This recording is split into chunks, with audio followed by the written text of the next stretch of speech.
The Hargrove Grand had a way of making certain people feel like they had wandered into the wrong building. It stood on the north edge of downtown Raleigh, 42 floors of glass and pale limestone, the kind of hotel that kept its lobby at 68 degrees year-round and piped in a string quartet, recording so softly that most guests never noticed it was there. The concierge desks were staffed by people trained to smile in a way that communicated warmth and distance at the same time. The revolving door turned slowly, as if it had been calibrated to the pace of a person who had nowhere urgent to be. Dennis Pruitt, 44 years old, did not come through the revolving door.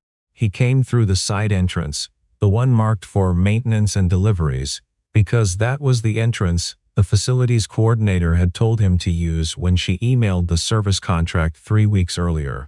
He wore a gray work shirt with his name stitched above the left pocket and carried a canvas tool bag over one shoulder. His steel-toed boots were clean. His hands, which had spent the better part of 20 years working inside the guts of commercial HVAC systems, were calloused at the knuckles in a way that no amount of washing entirely fixed. He was a broad man, not tall, with close-cropped dark hair going silver at the temples, and a face that showed its age in the lines around his eyes rather than in any softness of jaw or posture. Walking beside him, one hand tucked inside his, was his daughter. Abby Pruitt was 7 years old.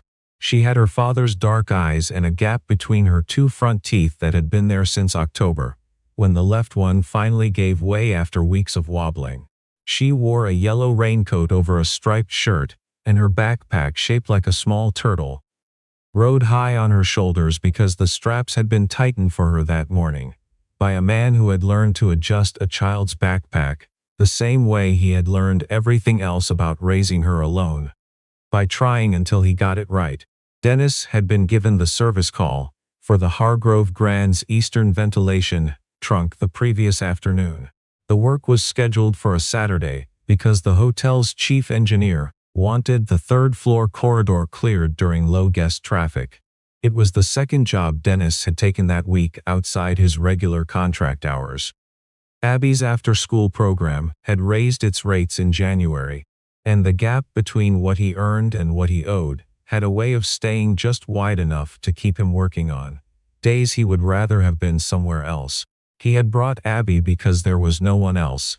Her grandmother lived an hour and a half away and did not drive after dark. The neighbor who sometimes watched her on short notice had a new baby that week. The job was supposed to take 2 hours. Abby was good at sitting quietly. She had brought a book, and she had brought a small zippered pouch of colored pencils, and she had been promised a grilled cheese at the diner on the way home.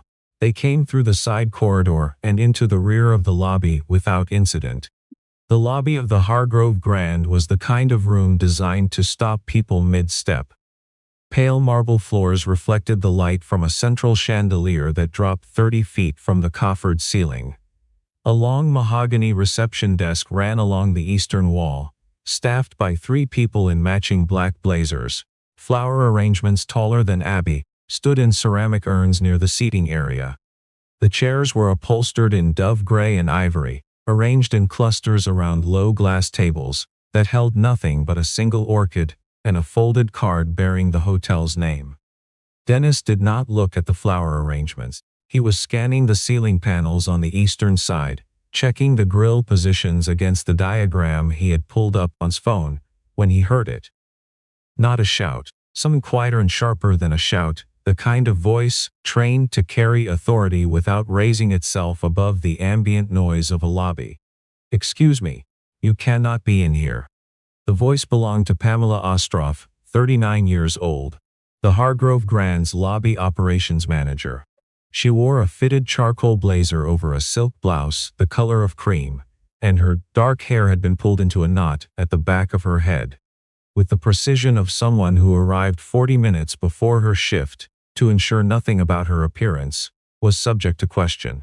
She had worked in luxury hospitality for 11 years, and she had developed, somewhere in that time, a particular skill, the ability to identify within seconds of a person entering her lobby, whether they belonged there. Dennis turned to face her. He shifted the canvas bag on his shoulder and said, evenly, that he was the HVAC contractor. He gave her his name. He said he had a ventilation trunk on the 3rd floor. Pamela looked at the tool bag. She looked at his boots. She looked at Abby, who had moved slightly behind her father's arm, and was watching the exchange with the careful attention of a child who has learned to read adult conversations before she could fully follow the words. Pamela said that the hotel did not permit unaccompanied children in service areas. Dennis said Abby would stay in the lobby. He said the job required access to the corridor panel, not to any guest area. Pamela said that the lobby was not a childcare facility. Dennis looked at her for a moment. He did not raise his voice. He said, with the patience of a man who had spent 2 decades explaining technical realities to people who did not want to hear them, that he understood, but that the service call had been booked by the facilities coordinator, that his paperwork was in order, and that he would be 2 hours at the outside. Pamela picked up the small tablet she carried and made a show of scrolling through it. She said she was not seeing his name on the approved vendor list for that morning. Dennis offered to call the facilities coordinator directly. Pamela said the facilities coordinator was not on site on Saturdays. What she did not say, and what the silence between her words communicated to everyone within earshot, was what she actually meant. A man with a stitched name on his shirt and a canvas bag over his shoulder and a child in a turtle backpack had walked into her lobby, and that was a situation she intended to resolve.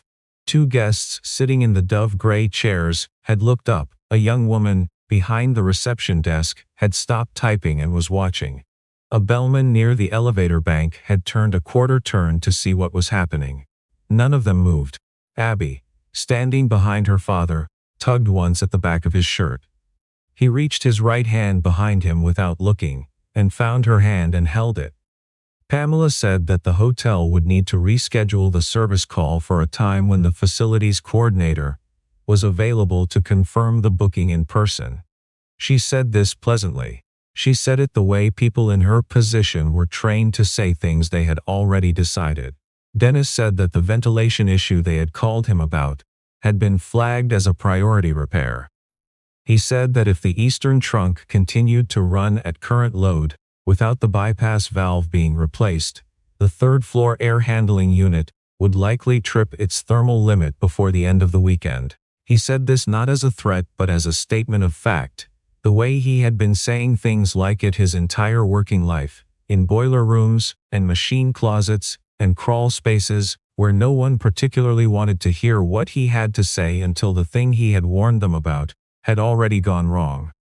Pamela said she would note his concerns. She gestured toward the side corridor.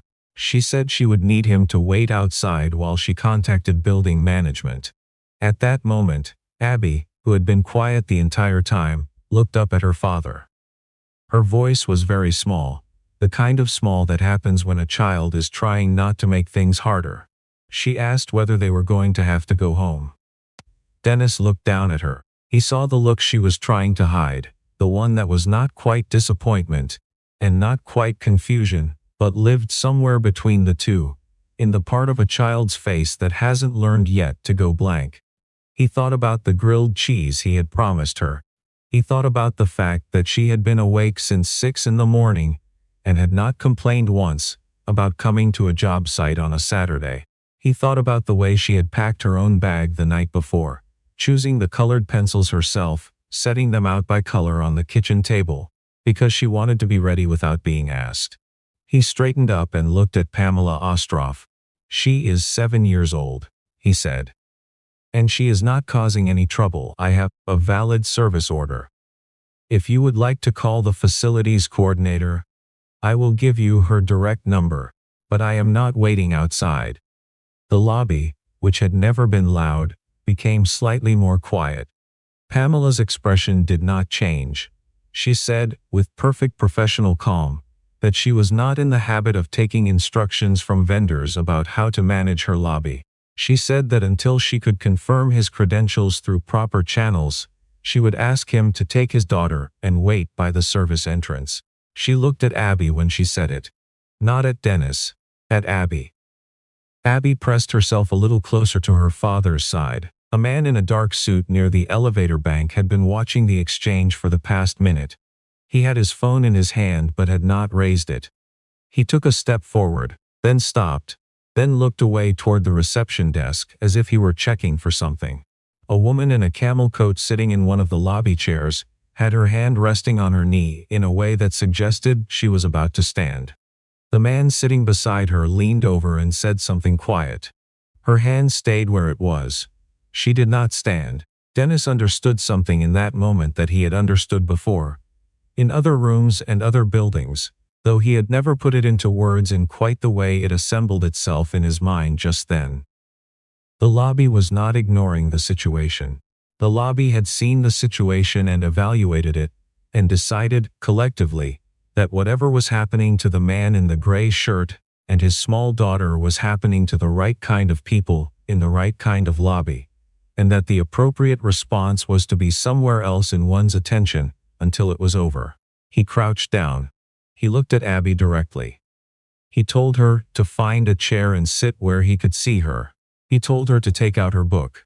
He told her that he was not going anywhere. She looked at him for a moment with the focused attention she brought to things she needed to understand.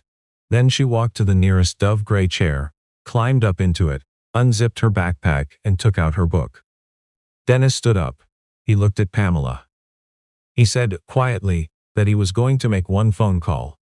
He said it was going to take about 90 seconds. He said that after that, they could decide together how they wanted to proceed. He took out his phone. He did not call the facilities coordinator. He called Hargrove Grand's chief engineer, whose number was at the top of his contact list, because it was the chief engineer who had personally called him on Thursday afternoon, not through the facilities office but on his direct line, and said that the Eastern Trunk situation was getting critical, and that Dennis was the only contractor he trusted to do the job right on short notice. The chief engineer, whose name was Walter Prudhomme, answered on the second ring. Dennis said, without preamble, that he was standing in the lobby of the Hargrove Grand with his daughter, that the lobby operations manager had asked him to leave the building because she could not confirm his credentials, and that he wanted to know whether Walter wanted him to do the job, or whether he should reschedule. Walter Prudhomme said 3 words. He said, "Put her on." Dennis held the phone out to Pamela Ostroff. She took it with the particular carefulness of someone who has just realized the weight of an object may be different than it appeared. What Walter Prudhomme said to her, no one in the lobby heard directly. It was brief. When Pamela handed the phone back, the composure in her face was technically intact, but something underneath it had shifted in the way that marble shifts when something has cracked along an invisible line. She said carefully that she had not been aware of the full context of the booking. Dennis pocketed his phone. He said, without inflection, that he understood. He looked at Abby in the dove gray chair. She had her book open to a page with a drawing of a fox on it. She was not reading, she was watching him. He gave her a small nod.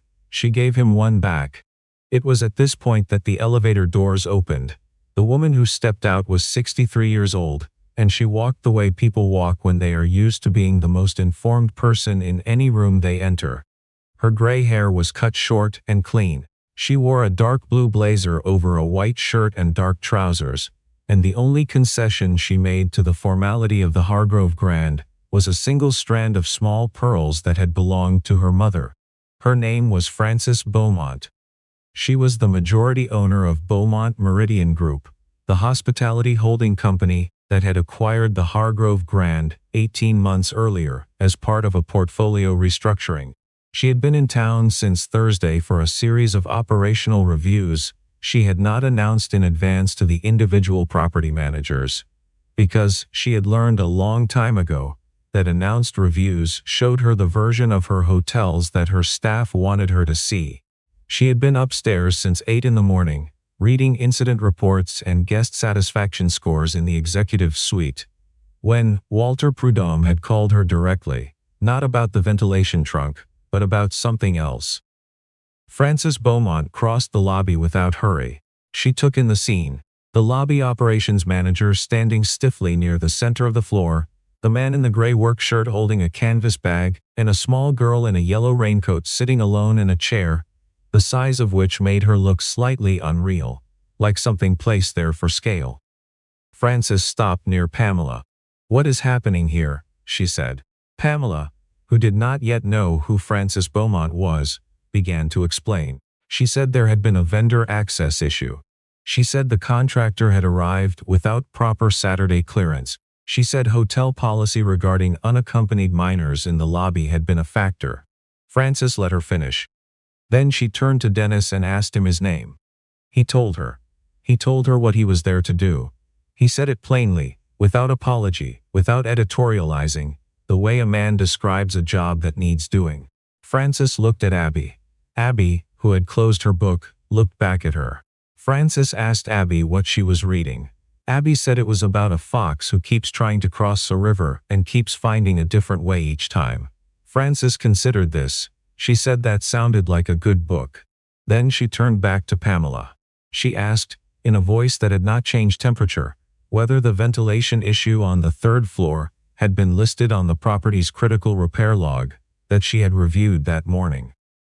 Pamela said she was not directly involved in facilities management. Frances said she understood that. She asked whether Pamela had been aware that the repair had been classified as a priority booking. Pamela said there had been some confusion about the Saturday credentials. Frances said nothing for a moment. The string quartet recording drifted down from somewhere above them, very faint. Then she said, "A man with a valid service order and his daughter walked into this lobby. You asked them to wait outside." Pamela said she had followed standard protocol for unverified vendor access. Frances said, "He is not unverified. He is the contractor Walter Prudhomme specifically requested, and this is a public lobby, not a private club." She paused. "My question," she said, "is not about protocol. My question is why, when a working man and a child who was sitting quietly in a chair posed no threat to anyone in this room, your first instinct was to remove them." Pamela opened her mouth. Frances said quietly, "I have been reading guest complaint files for 2 days. I know what kind of instinct produced this situation." Around the lobby, the small quiet adjustments that people make when they realize they have been watching something they did not intend to be part of had begun. The young woman at the reception desk had gone back to her keyboard, but was not typing. The bellman near the elevator bank had found something to occupy himself with that kept him facing slightly away. The man in the dark suit had moved toward the door. Dennis had not moved. He was standing where he had been standing the whole time, the canvas bag on his shoulder, watching Frances Beaumont with the expression of a man who has been in enough rooms to know when a situation has changed course.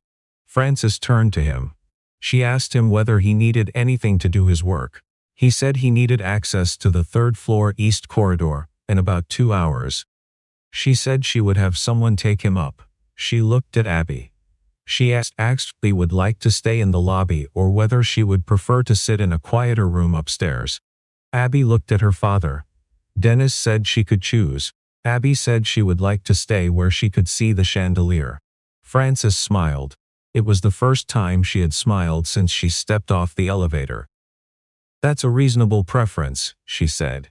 She asked one of the reception staff to bring Abby a hot chocolate and to make sure she had a table to draw on if she wanted one. Then she turned back to Pamela. She did not do what Amanda had done in a different lobby, in a different city. She did not deliver the verdict in front of the full audience. She said, in the even voice she had used throughout, that she would like to speak with Pamela privately at 2 o'clock. She said to please make sure her afternoon was clear. Pamela understood. Whatever she felt, only in her hand holding the tablet, adjusted its grip once before she nodded. Dennis went upstairs and did the job. He replaced the bypass valve on the eastern trunk. 90. He ran the diagnostic twice. He wrote up the report in the service elevator on the way back down. The same way he wrote every report, with the same precision he brought to work, whether or not anyone was going to read it carefully. When he came back into the lobby, Abby was at a small table near the orchid arrangement. She had finished her book and moved on to her colored pencils. In front of her, on hotel stationery she had apparently been given, she had drawn a fox standing at the edge of a river. Frances Beaumont was sitting in the dove-gray chair beside her. She stood when Dennis came in. She told him what Walter Prudhomme had told her, that 18 months ago, Dennis had written a maintenance report on the Hargrove Grand's backup cooling system, flagging a pressure irregularity that the previous facilities manager had dismissed because Dennis was a subcontractor and the repair would have cost $11,000. 8 months later, the backup system had failed during a heat advisory weekend, leaving the upper floors without climate control for 31 hours. The remediation had cost 4 times the original estimate and had produced 14 formal guest complaints and 1 documented medical incident. Dennis said he remembered the report. Frances asked him whether he had followed up on it. He said he had sent 2 emails. He said they were not answered. But she said she knew. She had read them in the file that morning. She did not make the offer in the lobby. She asked whether he could come back on Monday. She said she had a conversation she wanted to have with him that deserved more than a hotel lobby on a Saturday afternoon. He said he could come Monday. She looked at Abby's drawing. She asked whether she could keep it. Abby, who had been listening to the whole exchange with the focused patience of a child who understood more than adults generally credited, said yes, but that the fox needed a name first. Frances considered this. She said the fox looked like it was called something practical. Abby said she thought its name was probably Gerald. Frances said Gerald seemed exactly right. She took the drawing carefully, the way she had taken every document that week that she intended to keep. On Monday, Dennis sat across from Frances Beaumont in a conference room on the 28th floor and heard what she was proposing. She wanted him to take a position she was creating across the Beaumont Meridian portfolio, a facilities integrity role that would give him authority to flag, escalate, and follow through on deferred maintenance issues at any of her 11 properties. The position had been on her mind since she had started reading the incident files. The files were full of reports written by people who knew what they were talking about and had been dismissed because of their job title, their contract status, or the inconvenience of the repair cost. She said she needed someone who would not stop writing the report just because no one wanted to read it. Dennis sat with that for a moment. He asked what the role would mean for his current contracts. She said the position was full-time and salaried, and that she intended to pay him what the work was actually worth. He asked whether he could bring Abby to the office on days when school was out.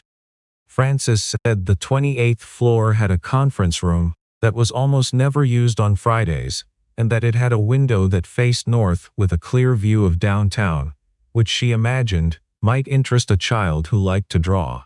He told her he would take the position. Not because of the salary, though the salary mattered in the way that practical things matter to people who have spent years doing the math at the end of each month. He took it because of something his late wife had said to him once, in the first year after Abby was born, when he had been complaining about a job site where no one listened to his safety assessments. She had told him that the world was full of people who knew the right thing and said it only once. She had told him to be the kind of person who said it until someone heard it. He had thought about that sentence on Thursday afternoon when he wrote the report that no one had asked him to finish. He had thought about it on Saturday morning when he did not wait outside. He thought about it again now, looking out the conference room window at the downtown skyline, with Abby's drawing of Gerald the fox folded carefully in the inside pocket of his jacket, next to a copy of the service report that had finally been read. 2 weeks later, Abby asked him, on the drive home from school, whether the woman from the hotel had been important. Dennis thought about the lobby, about Frances Beaumont stepping off the elevator with her mother's pearls, and a file full of reports that no one else had read. He thought about Pamela Ostroff and the dove-gray chair, and the man in the dark suit, who had taken a step forward and then decided not to. He thought about the right answer. "I didn't know," he said. Abby looked out the passenger window for a moment. But you still didn't go outside, she said. He kept his eyes on the road. No, he said. I didn't. She seemed satisfied with that. She took out her colored pencils and opened her sketchbook to a fresh page, and the rest of the drive home was quiet, in the way that drives home are quiet when nothing needs to be said, because the most important thing has already been settled.